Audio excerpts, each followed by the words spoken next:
Hi, everyone, and welcome to another weekend workshop. It's so wonderful to have you joining us here today to talk about grant funding basics. And I know that you're in for a treat today. We have Jamie Boyce from Pocketed, of course, who's joining us. Welcome to everyone. It's great to have you joining us. For those of you who don't know me, my name is Carrie Ramsey, and I am the project manager for the Weekend Project, which serves and supports women entrepreneurs in the greater Kingston and Quinte region, and of course, around the world when you join us via these virtual workshops. The Weekend Project is led by Queen's University and funded by Queen's Partnerships and Innovation. And we're so thrilled that you are here with us today. So just as we are diving in, why don't you take a moment in the Zoom chat to let us know where you're connecting from. Perhaps let us know what your industry is, your business. If you have a link that you'd even like to link to your business, by all means, let's do that. Let's use this as an opportunity for collaboration and connection as well as training today. While you're doing that, I'll take a moment to acknowledge that Queen's University is situated on the ancestral territory of the Anishinaabe and the Haudenosaunee peoples. And of course, this month, the month of June, is National Indigenous History Month. So it is so wonderful to celebrate along with our Indigenous clients and of course, all of our clients. Yesterday, in particular, of course, as you may know, was National Indigenous Peoples Day. And so I hope that you also had a chance to mark that in your own territory. I wanted to draw your attention to the fact that we have hundreds of stories profiling Weekend clients on our Instagram account. If you don't already follow us at Weekend Queens U, no hyphen, Weekend Queens U, please do follow along. We recently featured one of our Indigenous clients, which is Krista Armstrong. She owns Sweetgrass Therapy, which is a holistic counseling service in Kingston, Ontario. And Krista is just one of more than 100 Indigenous women entrepreneurs that we serve and support throughout our region. So if for no other reason today, go check out our Instagram account to check out the wonderful Indigenous women entrepreneurs that you will read about there. So at this point, I know we only really have 1 hour together today, Jamie, and there's a lot of ground that you want to cover. So I'm going to go ahead and pass you the virtual microphone. It's over to you. It's so great to have you here. Yes. Thank you so much, Carrie. Thank you for having me. I'm so pleased to be here with you all. I'm joining from Nova Scotia, which is also Mi'kma'ki, the ancestral and unceded territory of the Mi'kma'ki people. The Mi'kmaq are the past, present, and future caretakers of this amazing province called Nova Scotia. So for anyone who hasn't come visit, please do. I'd love to show you around. Other than living in Nova Scotia, I'm also director of growth at Pocketed. So Pocketed is a software company that aims to connect entrepreneurs with their with the funding for their businesses. So that's what we're here today to talk about, grant funding, and how not only what is out there, but how to go after it for your businesses. So we're going to cover I think I'd like to do this in two sections, as what Carrie and I discussed, is that I'm going to go over sort of what the funding landscape is like in Canada, some ways to think about it, funding for your business, and then we can also chat about specific programs. I welcome comments, questions in the chat. Carrie, you're welcome to jump in if there's something that feels really relevant right now. I'll always be happy to tell you that answer's coming soon, or answer it if it's helpful.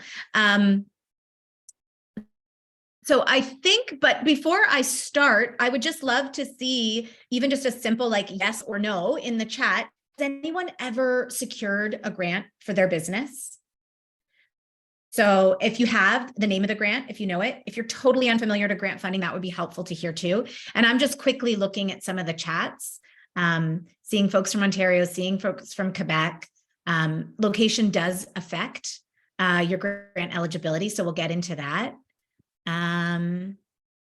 Great, so Heritage Canada, awesome. Digital Main Street is super wonderful grant for everyone. Thanks, Joanne. The reason we built Pocketed is because grants are overwhelming. So we will get into that. I'm happy to share a little bit more about the solution that Pocketed is built. It's both software and services, but really at a high level, we're here to share some education around grants that can help set you up for success as you start going after this free money. Okay, Thanks, folks. So I'm going to turn my cursor over here and get started. So here in Canada, we're very lucky in the sense that there is a lot of government funding for entrepreneurs, startups, small businesses, scale-ups. And it really can be leveraged by business owners, regardless of what you're working on, regardless of what industry you're in. There's definitely more money the further you get along, but businesses of all stages can leverage some grants. And so whether you're an e-commerce store or a brick and mortar retail business, whether you're offering services, whether you're building technology, every year the Canadian government allocates close to $6 billion in non-dilutive funding. We'll come back to what non-dilutive means for a variety of industries. So that being said, whereas this business funding is for-profit businesses, I do know there are some nonprofits on the call as well, and absolutely, there's tons of funding for your sector as well. Pocketed does focus on business clients, but our database is fairly comprehensive for nonprofit funding as well. But it's actually a good point. For-profit, nonprofit. At the end of the day, sure, many grants are going to require you to either be a for-profit business or a nonprofit, but ultimately they're not really funding your business. They're funding the project that you're proposing through a grant. And so when we break down grants, we typically are talking about 5 or 6 different categories. And within those, the project that you're going to put forth for a grant program needs to be driving one of these agendas. Are you expanding Canada's market reach? Are you creating jobs through hiring programs? So the sort of key categories, if you will, and the key categories to be connecting your projects to would be hiring, training, market expansion, research and development. And then there's also definitely money out there for capital expenditure, so purchasing equipment, as well as programs that are going to focus on sustainability or driving, whether it's sustainable development goals or other ESGs. So we can come back to those categories when we talk about specific programs. And yes, Maggie, absolutely. There's totally money out there for social enterprises. So we can also come back to that as well.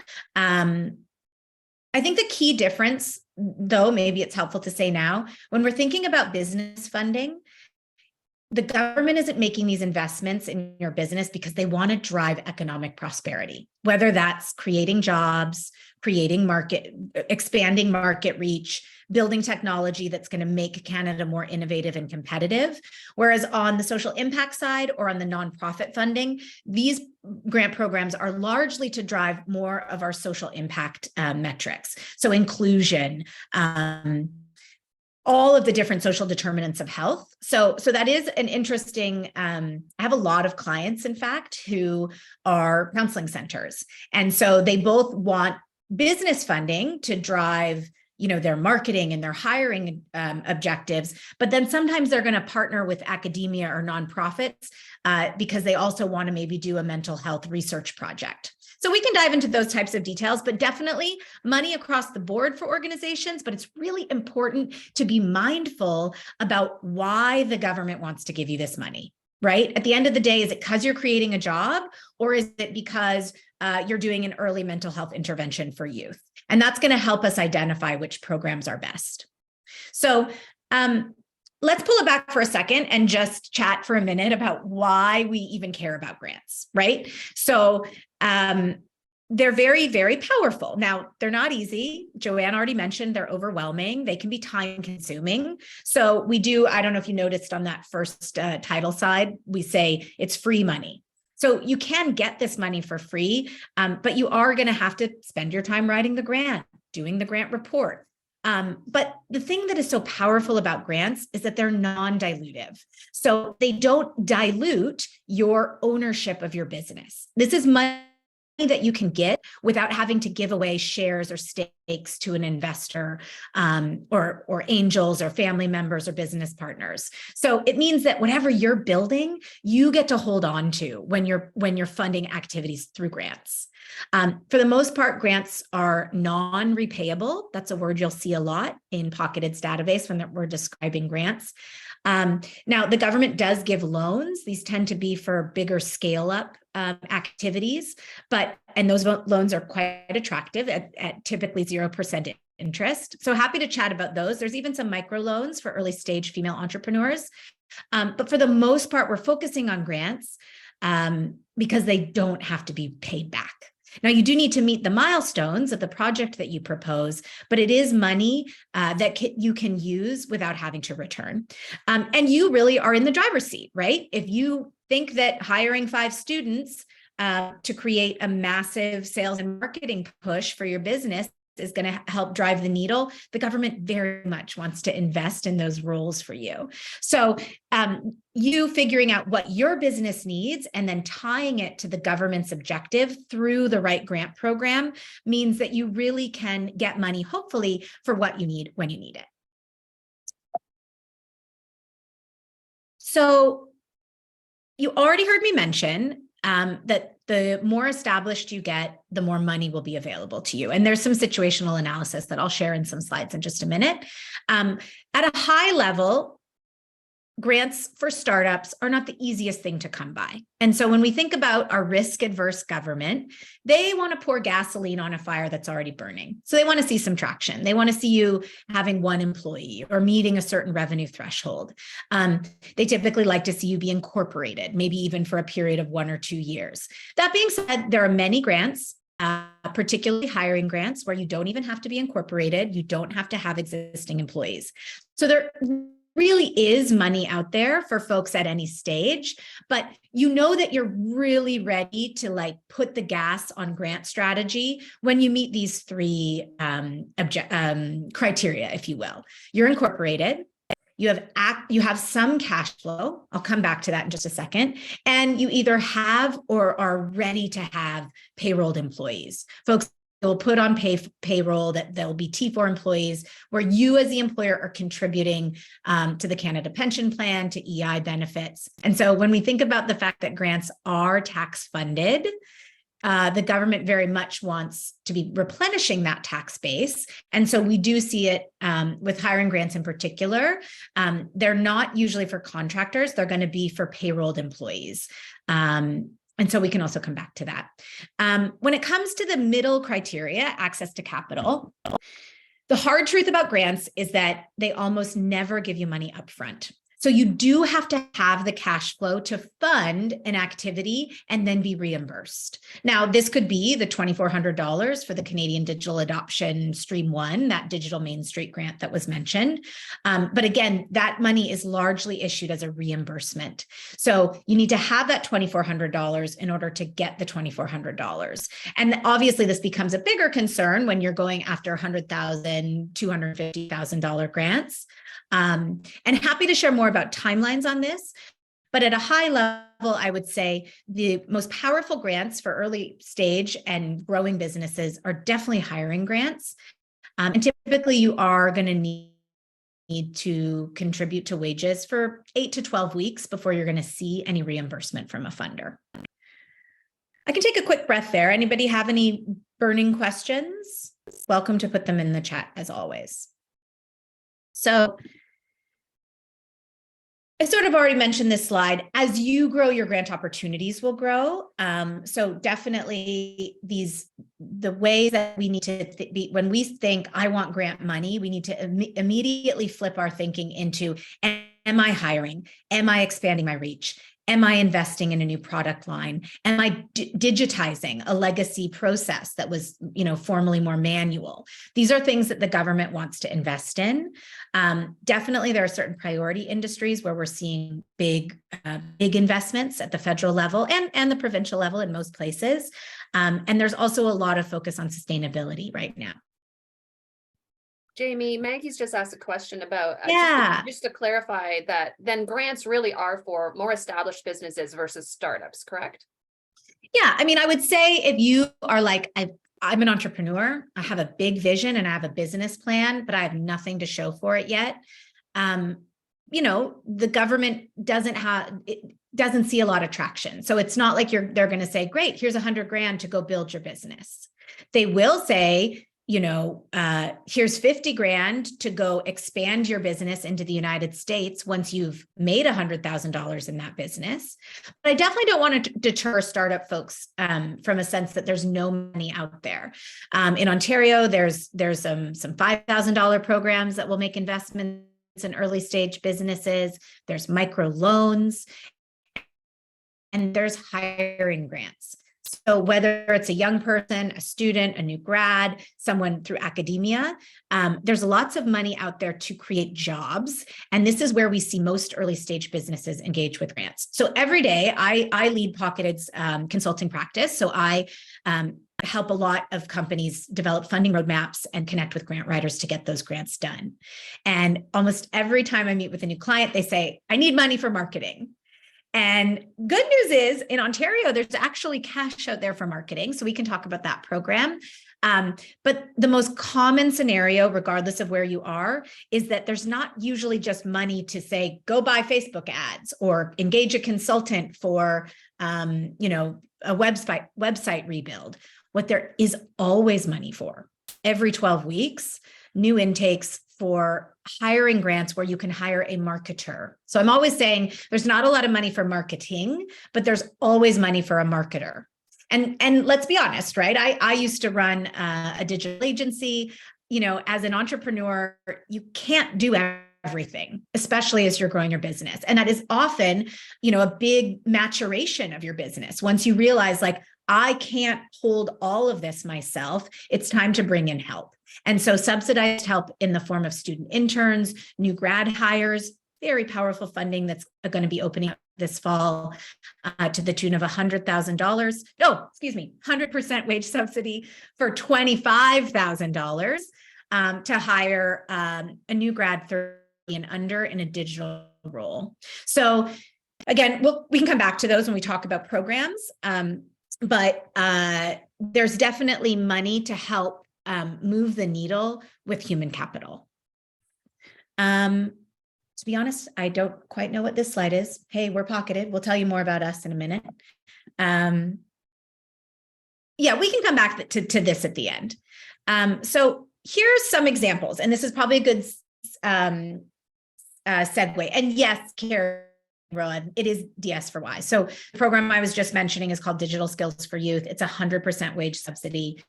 It hasn't been flowing for at least a year, but we do believe the program will reopen in the fall.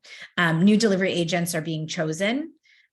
So at the federal level, the government often will have a huge pot of money, and then they engage in contracts with delivery agents, local, industry specific, community specific organizations, often nonprofits, that then administer those funds. And that's why, Joanne, that's why you're overwhelmed by grants. So for example, the most popular grant, I believe, in Canada is the Student Work Placement Program.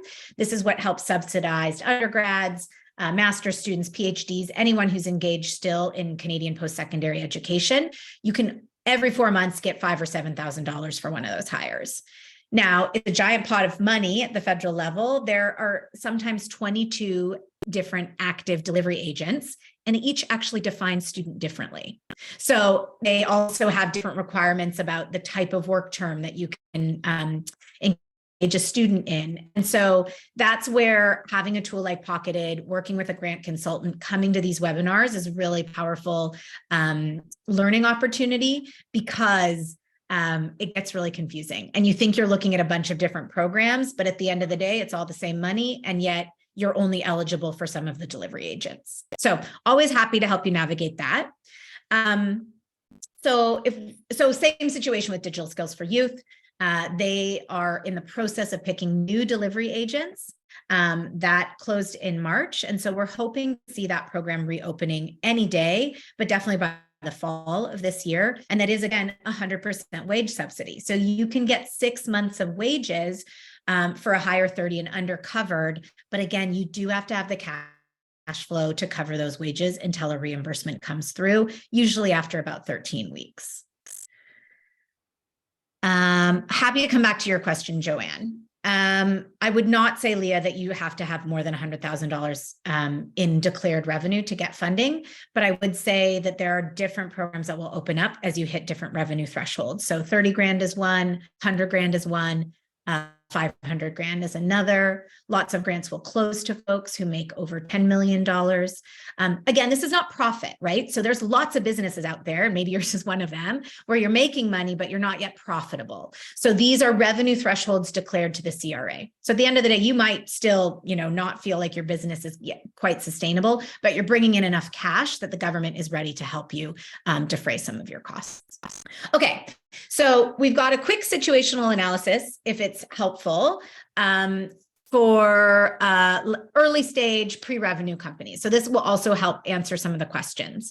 So maybe it's just you definitely don't have a huge team. You definitely maybe aren't making any money, but if you are, it's under $100,000.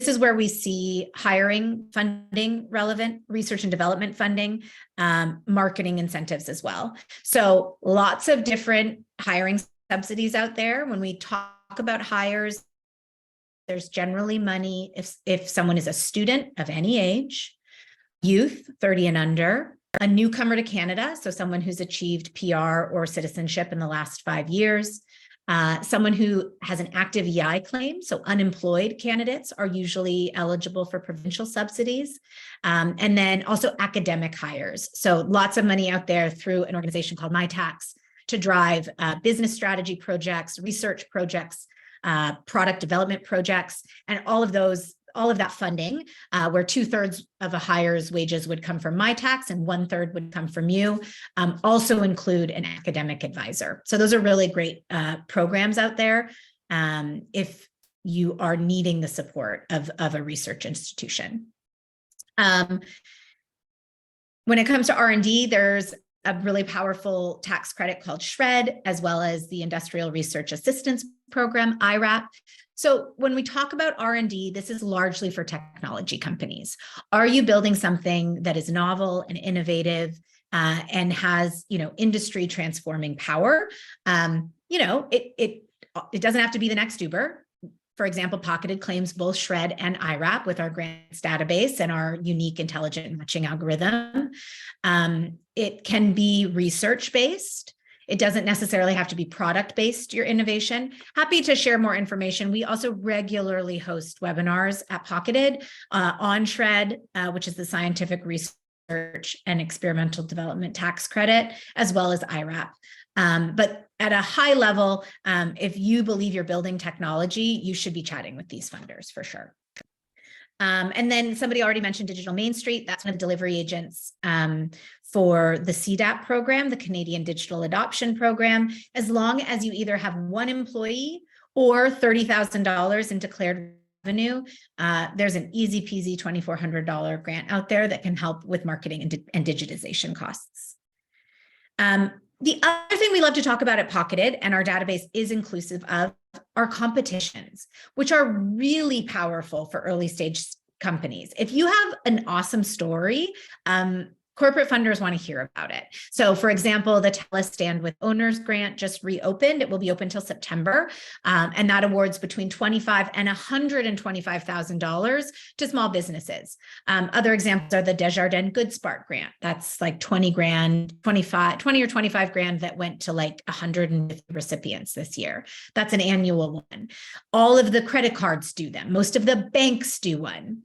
So the first one that is a great one that's open now is called TELUS Stand with Owners. Yeah, happy to talk about hiring, Kenna. Nice to see you too. And I will, so competitions are awesome. They're long shots, but at the same time, the lovely thing about them is that they are unrestricted funding, right? So unlike a government grant where you have to hire the right person, as Kenna is calling out, or with a marketing grant, you have to purchase marketing software. With competitions, with accelerator pitch competitions, these are largely checks that then you get to decide how you use the funding. And I will say with these competitions, there's genuinely a new one every 3 weeks. You can find them in Pocketed very easily.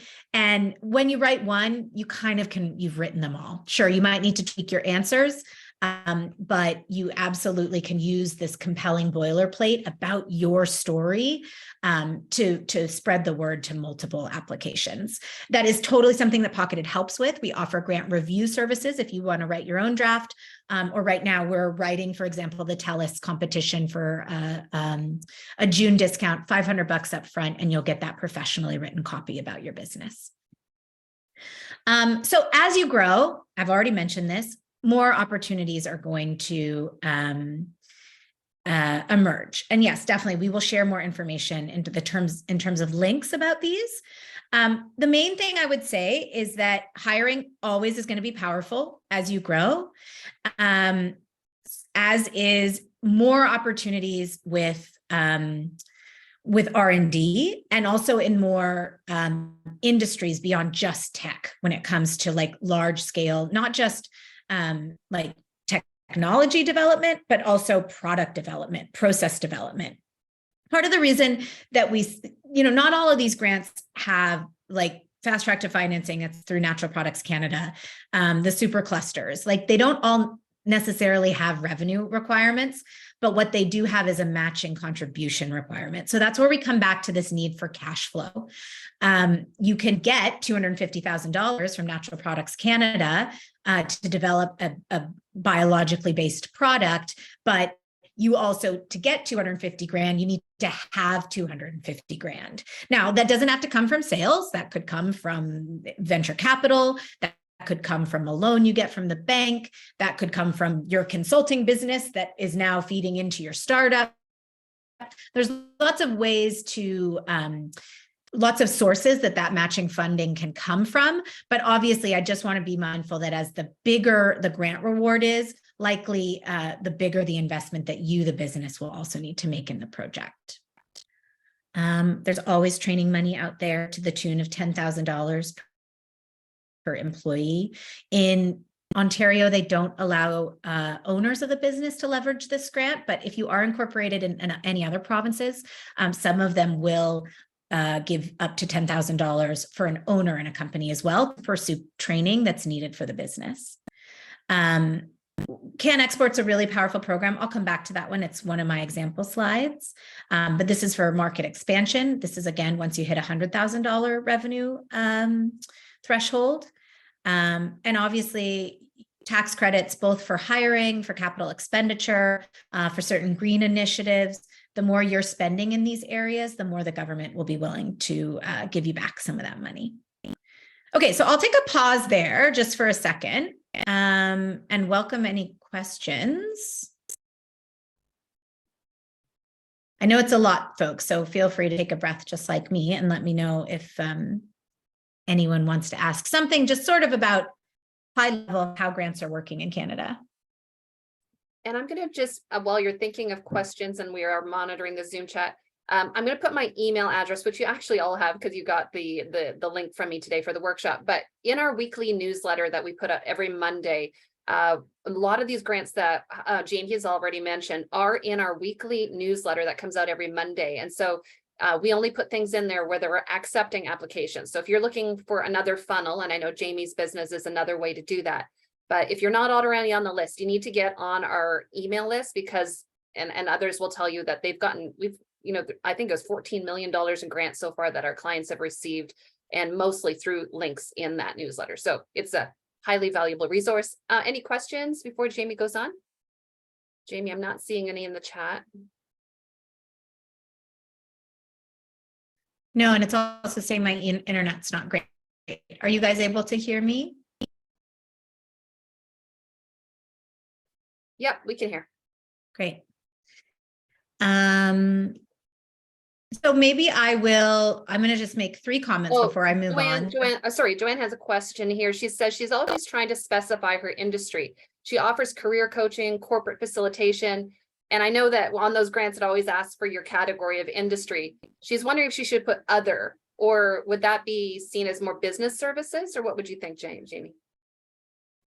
Yeah, Joanne, I would call you professional services. And so, you are not really seen as a technology company, but I will highlight that market expansion funding is relevant to services and products, right? You don't have to be selling or shipping, hairbrushes. You can also export your work outside of Ontario, outside of Canada. So market expansion would definitely also be a category that is relevant. And someone else was asking too about location. So obviously there's funding available at the federal level, at the provincial level, sometimes at the municipal level. And then again, we've been talking about some of these corporate programs that are to government. There's also family foundations and nonprofits sometimes are giving out funding to for-profits. If it's a for-profit grant, it will be in-pocketed. And so it does matter where you're incorporated sometimes. If you have locations, the government often, when we're looking at grant eligibility at the provincial level, it's often defined as, do you have a permanent establishment in the province where you are trying to get grant funding? So that means, do you have an office? And are you conducting business? So you can sometimes be incorporated in one province and leverage provincial subsidies and have a permanent establishment, another office in another province, and leverage those incentives as well. And Jamie, go ahead. To clarify, that can be a home-based office, correct? It doesn't need to be a bricks and mortar. I don't think so. I don't think so. I mean, again, I think we would need to look deeper at what each program wants to see. But no, I think again, if we're thinking about the fact that these are tax funded businesses, they want to know, like, where are you potentially paying business taxes, paying property taxes, leasing a property. And so I don't think to home-based businesses. I think if you're a home-based business, your provincial relevance is going to be based on where you're incorporated. Does that help?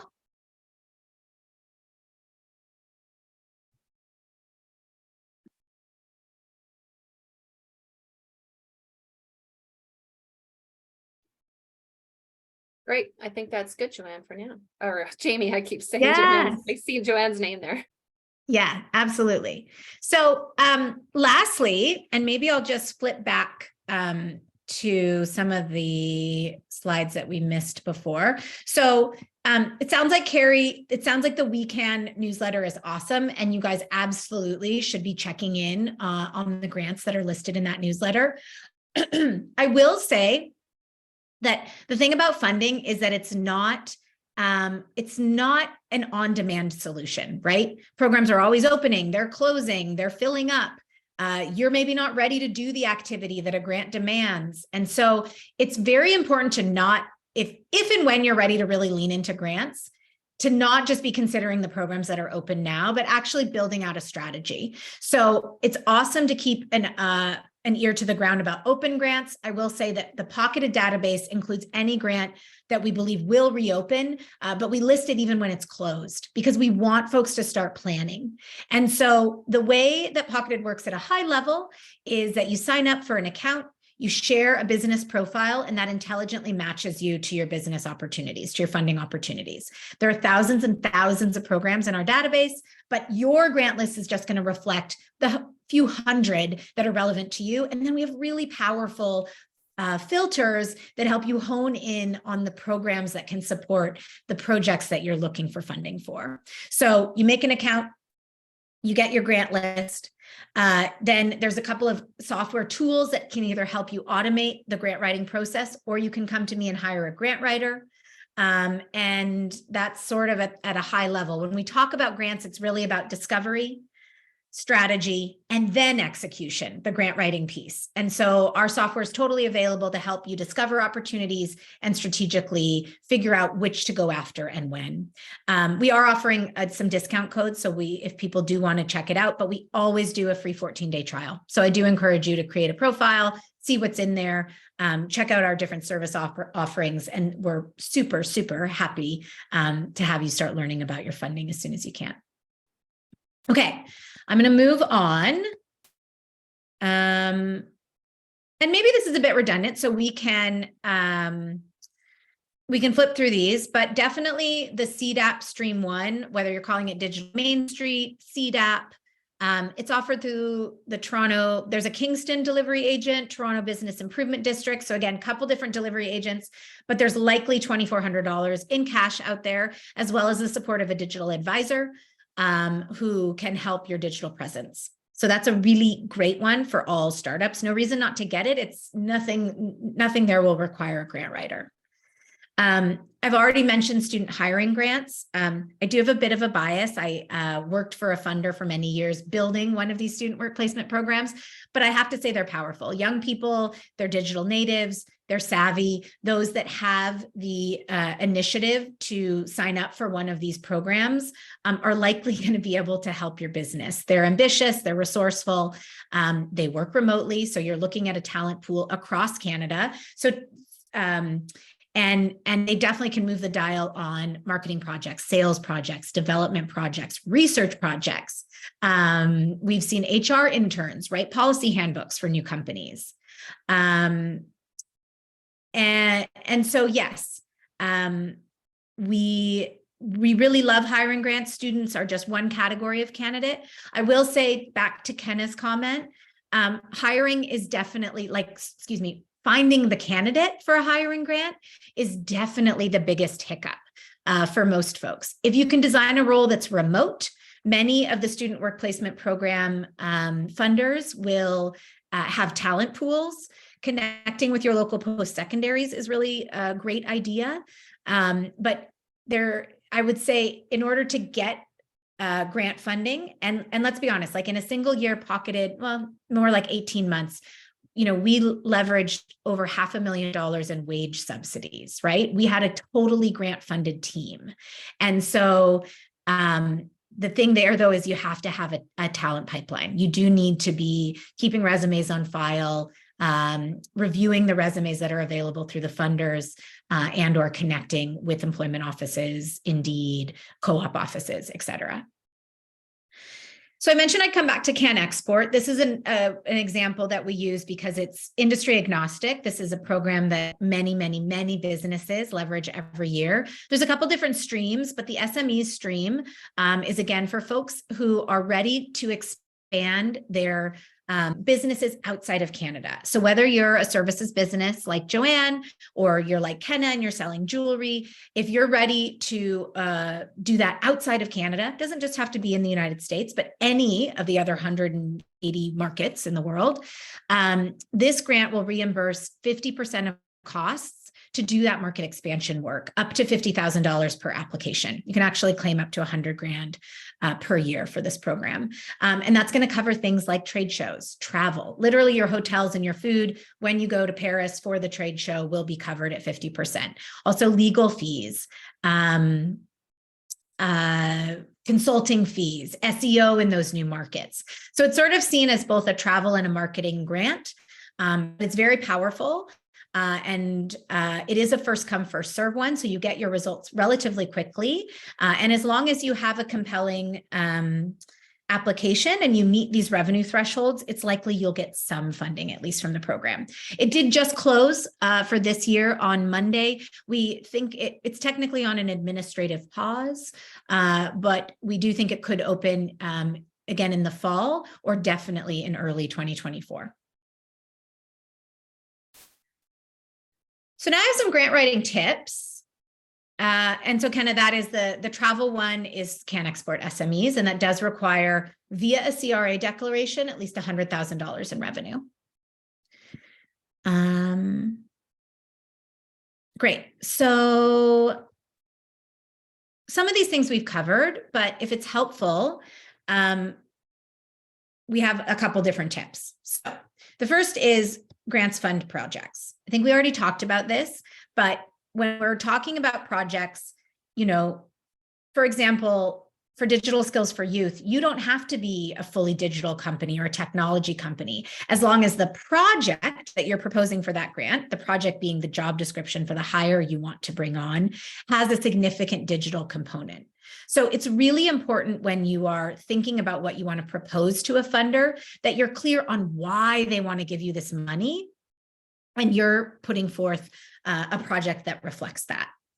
As I said, grants are not an on-demand solution. So for example, I already have many clients, even though Can Export closed on Monday, who weren't quite ready to submit before the deadline. And we're still working on preparing their apps now to have them ready for when the program reopens in September or in February, depending on what happens.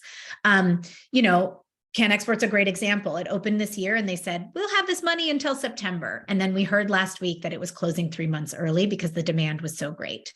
So definitely for first come, first serve grants, it's important to have your ducks in a row, for example, your trade shows identified that you want to use the money for, or with hiring grants, a couple of candidates that you're considering that you can put forward for that funding.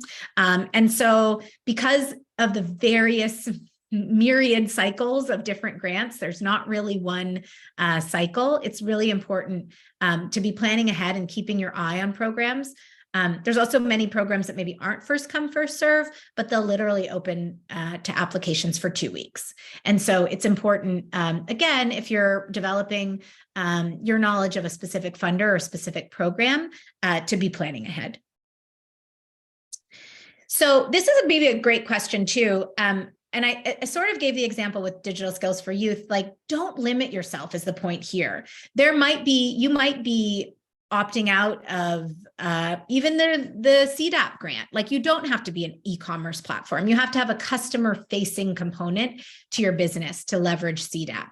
And so it's not just for e-commerce businesses. Same with some of these grants that might have the word technology or digital in the title. It's not necessarily about what your business, your exact industry is that could make you relevant. And it's also really true. I hear every day from folks who are like, I want to get the women money. I want to get the money for female identifying entrepreneurs. That's great. You should totally do that. That amount of money in Pocketed represents maybe 2% of programs. So don't limit yourself. Go after all the money. If you can read between the lines and see a way that the business growth that a grant funding, that a grant program could drive in your business, apply, tell that story. If you don't feel like you can tell that story, hire a grant writer. A lot of this is about positioning and figuring out what element of your business is going to catch the attention of the funder. So here's some even more tangible tips. Tailoring your application to a specific funder is really important. So whether that's just your own research about a funder online, whether you're using Pocketed where we have insights about different grants, or you're working with a professional grant writer or grant consultant that have deep knowledge about funders' priorities, it's really important to know your audience and speak to them in your application. You want to focus on your project and what makes it unique and impactful.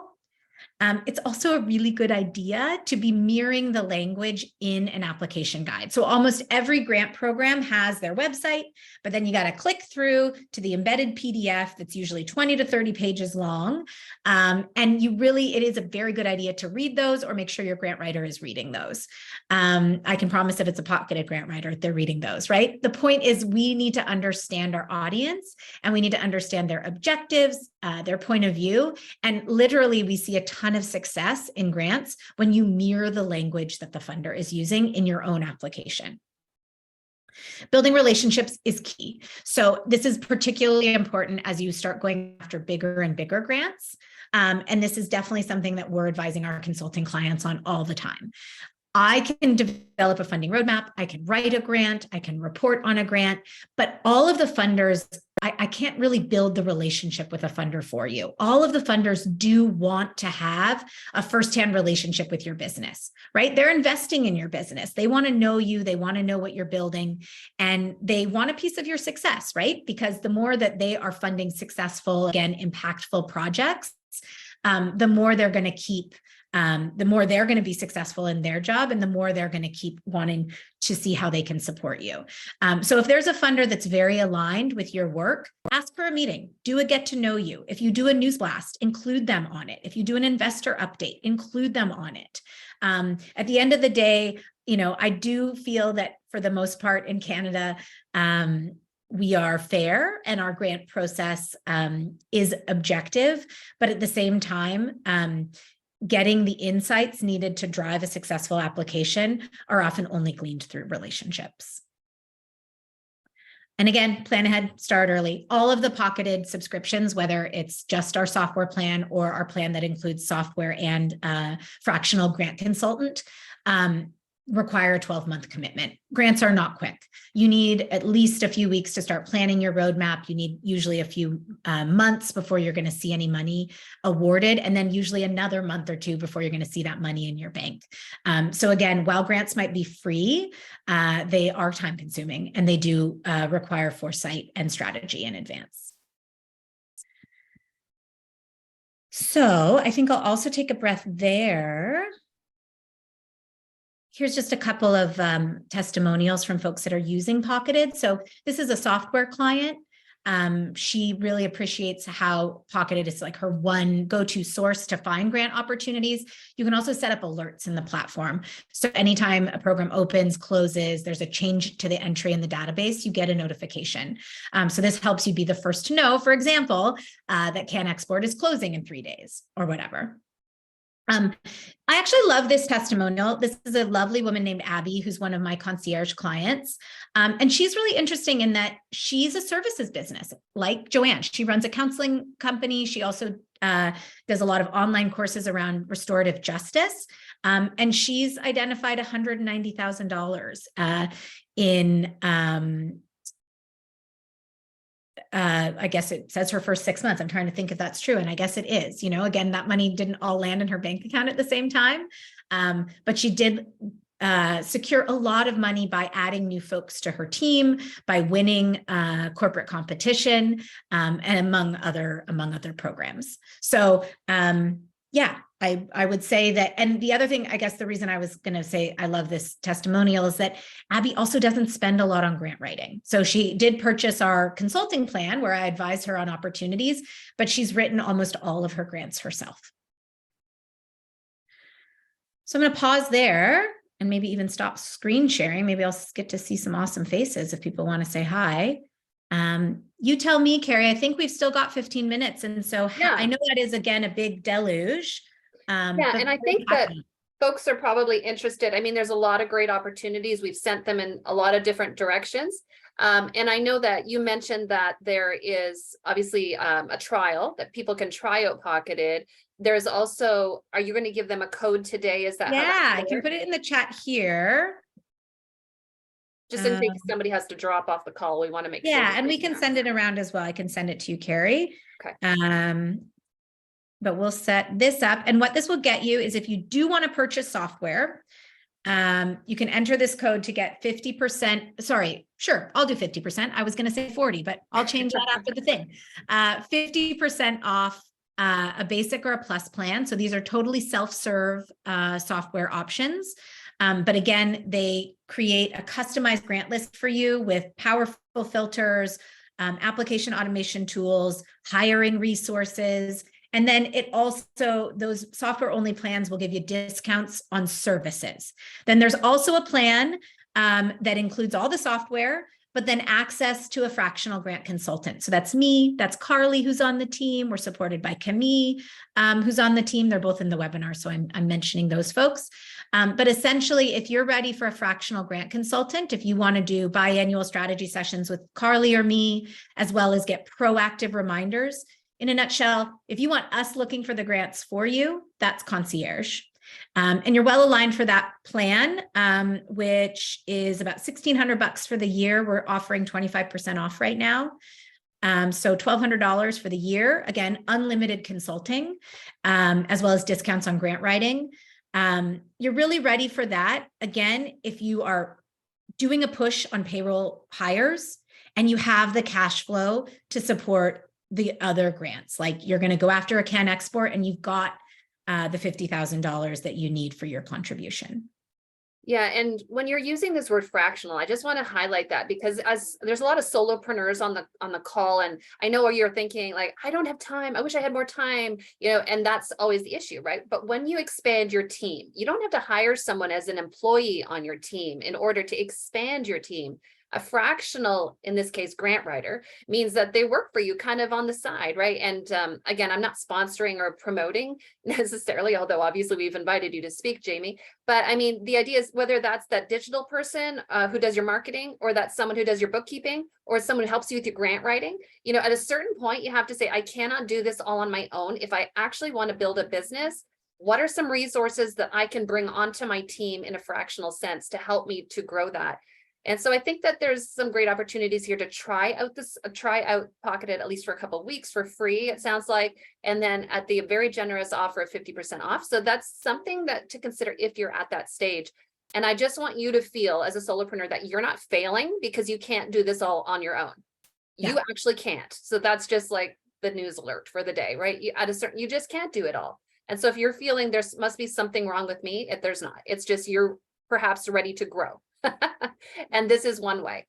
Absolutely. And it's not just Pocketed's way, right? There's fractional chief financial officers out there when you really are needing more complex financial support. There are fractional lawyer services. There are, you know, there's lots because of these sort of technical ability to scale professional services with technology. We're seeing more and more businesses that are being built with the goal of giving startups, small businesses, solopreneurs access to world-class professional services that frankly, you couldn't access before. Like in all transparency, most of the competitors on the service side to Pocketed only work with companies that have 10 to 15 employees, only are in manufacturing or clean tech, only have $2 million in declared revenue. So we believe strongly, and I will just share one last time here, just to answer your question too, Joanne. These are our co-founders, Aria and Brianna. I adore them both, but they lived this pain, right? They are serial entrepreneurs who have both built over a decade each, very successful service-based companies, and then they decided to throw their hat into the ring for tech. And I am sharing their picture, right? Yes, we see it. Great. And so they actually built a technology company together that totally failed in the pandemic. It was aligned with restaurant and retail. Obviously, all of those businesses shuttered. They didn't want to buy the software anymore. And Aria and Brianna had a really, really deep reflection session. And what they realized in what went well with that failed business and what went really hard, what was really hard with that failed business were grants, right? Grants had enabled them to really do things that they would not have been able to do, build things they would not have been able to build at the early stage with that failed business. But at the same time, they were a total pain in the ass. And so, excuse my French, but it's still an imperfect solution, right? I mean, in our Pocketed database, there's thousands and thousands of programs. So it's very hard to just give you one tidy answer of like, grants are good for this, or a grant writing project costs that. But at the end of the day, I am very excited to come to work every day because I know that we are leveling access, leveling the playing field when it comes to non-dilutive funding. It's not just for companies that have 15 employees. It's not just for big manufacturing clients. You saw Abby, who's, you know, basically a clinical therapist who's slowly building out a services business. And so I definitely don't want to promise anyone who is very, very early stage in their business that there are like tens and tens of thousands of dollars out there. But I do think that you can start bringing folks onto your team and pay 30 cents on the dollar. I do believe that you can get a reimbursement for some of your marketing costs. And the more you learn, it really is a flywheel. The more you learn about these grants and the more you grow your business with them, the more funding that is going to be available for you. Jamie, just to clarify that referral code, it's not live till the end of the day, or when will it go live? It is live, but I'm gonna update it to 50%. So don't use it yet. And it will be live 15 minutes after the phone call. Okay, great. And if anyone is looking to follow up with Jamie, you probably just saw her email and grabbed it also, of course. Yeah, I can put it here. Yeah, and Jamie's on LinkedIn as well. We should all be on LinkedIn, right? The professional place to connect. So yeah, there, thank you so much for that. Any final burning questions? I just want to make sure that we haven't missed any. You know, there's a question about the referral code. Any other thoughts?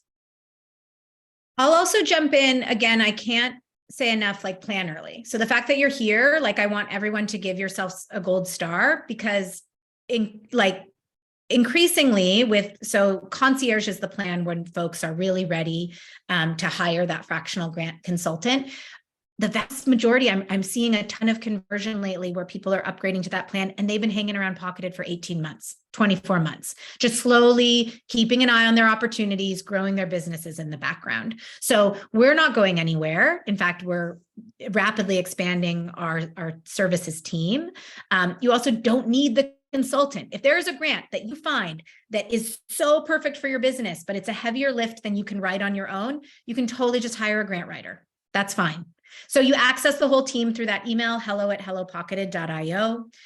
We also have one-time consultations. If you want a one-on-one with me or with Carly, we're happy to sit down and chat about your opportunities. Those are a few $100s. And we can also,